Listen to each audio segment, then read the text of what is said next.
হেই everyone, আজ আমি বাংলাদেশি স্টাইলে চিকেন তেহারির একটা রেসিপি নিয়ে এসেছি।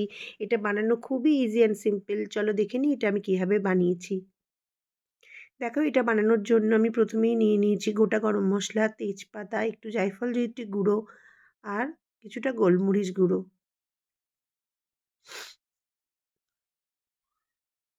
আর নিয়েছি পেঁয়াজ কুচি, আলুটা পুরোপুরি অপশনাল, ইচ্ছে না হলে নাও দিতে পারো। আমি আগে থেকে গোবিন্দভোগ চালটা ধুয়ে জল ঝরিয়ে রেখেছি। আর নিয়েছি আদা রসুন বাটা, টক দই, সর্ষের তেল, নুন, একটু বিরিয়ানি মশলা। তোমরা যদি না চাও তাহলে এটা স্কিপ করতে পারো। আর নিয়েছি গোলাপ জল, কেওড়া জল, আর চিকেন তো লাগছেই। এই রান্নাটা পুরোপুরি সর্ষের তেলে হয়।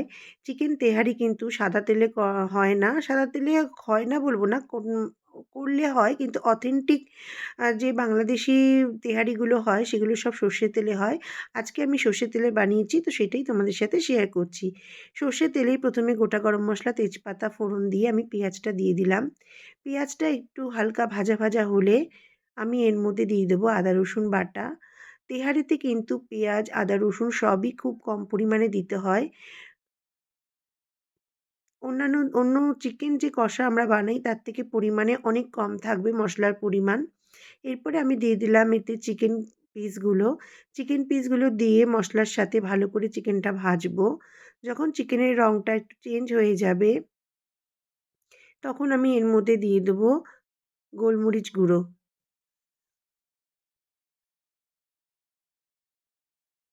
গোলমরিচ গুঁড়ো দেওয়ার পর এরপর এর মধ্যে আমি দিয়ে দেব শানের বিরিয়ানি মশলা। এটা তো আমি বললাম, তোমরা দিলেও দিতে পারো, নাও দিতে পারো। এটা দিলে একটু গন্ধ, টেস্ট দুটোই ভালো হয়। এবার এটাকে একটু ভালো করে নেড়ে নিচ্ছি। এরপর আমি এর মধ্যে দিয়ে দিচ্ছি টক দই। টক দইটা একটু ফেটিয়ে দিতে হবে। টক দই দেওয়ার পর আবারও খানিকক্ষণ নাড়াচাড়া করে নেব। আমি কিন্তু চিকেনটা বানানোর সময় কোনো জল বাইরে থেকে দিচ্ছি না। তোমরা চাইলে এতে জল দিলেও দিতে পারো, কিন্তু জলটা গরম করে দিতে হবে। এবার আমি স্বাদ মতন নুন দিয়ে দিলাম, দিয়ে ভালো করে নাড়িয়ে দেব। ভালো করে নেড়ে নিয়ে চিকেনটা সিদ্ধ হওয়ার জন্য আমি গ্যাস কমিয়ে ঢাকা দিয়ে দেবো। যতক্ষণে চিকেনটা সিদ্ধ হচ্ছে ততক্ষণে আমি চালটা একটু ভেজে নিই। এইবার ভাতটা করার জন্য আমি দেখো একটা ডেচকি বসিয়েছি, তার মধ্যে কিন্তু আমি সর্ষের তেল দিলাম। এটা চালটাও আমি সর্ষের তেলেই ভাজবো। আচ্ছা, আমি তেলটা দেওয়ার পরে আমি আলু দিয়ে দিলাম, ডুমো করে কেটে রাখা আলু। এটা অপশনাল পুরোপুরি, তেহারিতে আলু না দিলেও চলে, কিন্তু আমাদের ভালো লাগে বলে আমি একটু আলু দিয়েছি। আলুটা একটু হালকা ভাজা হলে আমি এর মধ্যে পেঁয়াজ কুচি দিয়ে দিলাম। পেঁয়াজ কুচি হালকা ভাজা হলে আবারও ১ চামচ মতো আদা রসুন বাটা দেব। এখানেও কিন্তু পেঁয়াজ, আদা, রসুন খুবই কম পরিমাণে দিতে হবে। এবার যখন আদা রসুনের কাঁচা গন্ধটা চলে যাবে তখন আমি জল ঝরানো চালটা দিয়ে দেব। চালটা দিয়ে ভালো করে ভাজতে হবে। যতক্ষণ না চালের কালারটা চেঞ্জ হয়ে যাচ্ছে ততক্ষণ এটা খুব সুন্দর করে চালটাকে ফ্রাই করতে হবে। যখন চালের রঙটা চেঞ্জ হয়ে যাবে তখন এর মধ্যে আমি দিয়ে দিলাম জায়ফল জয়িত্রী গুঁড়ো। জায়ফল জয়িত্রী গুঁড়ো দেওয়ার পর আবারও খানিকক্ষণ নাড়াচাড়া করব। এই সময় কিন্তু গ্যাসের ফ্লেমটা একটু মিডিয়াম টু লোতে রেখে করতে হবে, নাহলে চালগুলো পুড়ে যেতে পারে।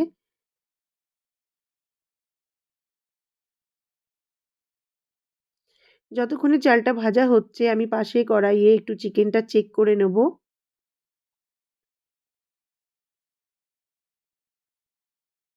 দেখো, চিকেন থেকে বেশ জল বেরিয়েছে। এইবার আমার চিকেনটাও কিন্তু অলমোস্ট সিদ্ধ হয়ে গেছে। এবার আমি এটাকে আর ঢাকা দেব না। এটা হাই ফ্লেমে রেখে জলটা পুরোপুরি টানিয়ে নেব।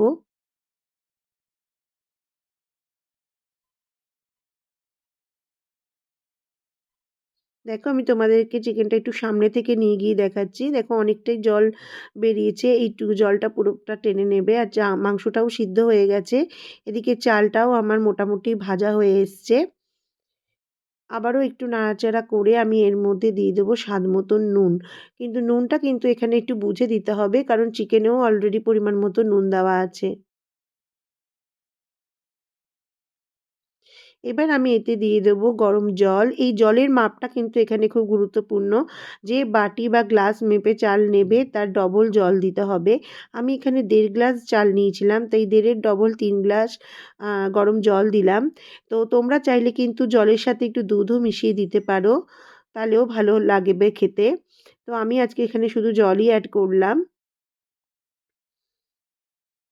এবার জলটা দেওয়ার পর খানিকক্ষণ এটা ফুটতে দেবো। এই সময় কিন্তু গ্যাসের ফ্লেমটা একদম হাইতে করে রাখতে হবে। দেখো, দেখে বুঝতেই পারছো জলটা অনেকটা টেনে গেছে। জলটা অনেকটা টানা টেনে গেছে এবং এই সময় চালটা খানিকটা আধ সিদ্ধ অলরেডি হয়ে রয়েছে। এবার আমি চিকেনটা দিয়ে দিলাম, যেটুকু মশলা ছিল সেটা সমেতই আমি চিকেনটা দিয়ে দেবো ভাতের মধ্যে। দিয়ে একটু ভালো করে নাড়াচাড়া করে নিয়ে আমি এর মধ্যে কটা কাঁচা লঙ্কা দিয়ে দিলাম, আর দেবো একটু গোলাপ জল আর কেওড়া জল।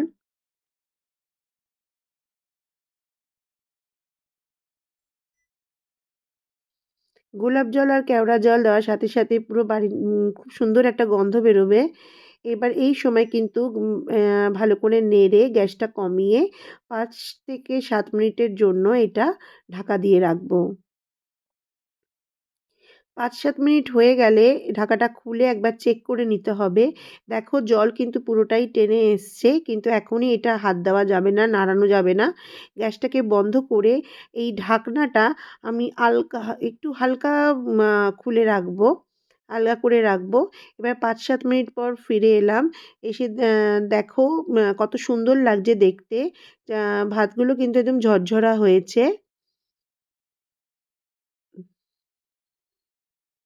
হালকা হাতে একটু নাড়াচাড়া করে আমি আবারও ২-৩ মিনিটের জন্য আ এটা রেখে দেবো।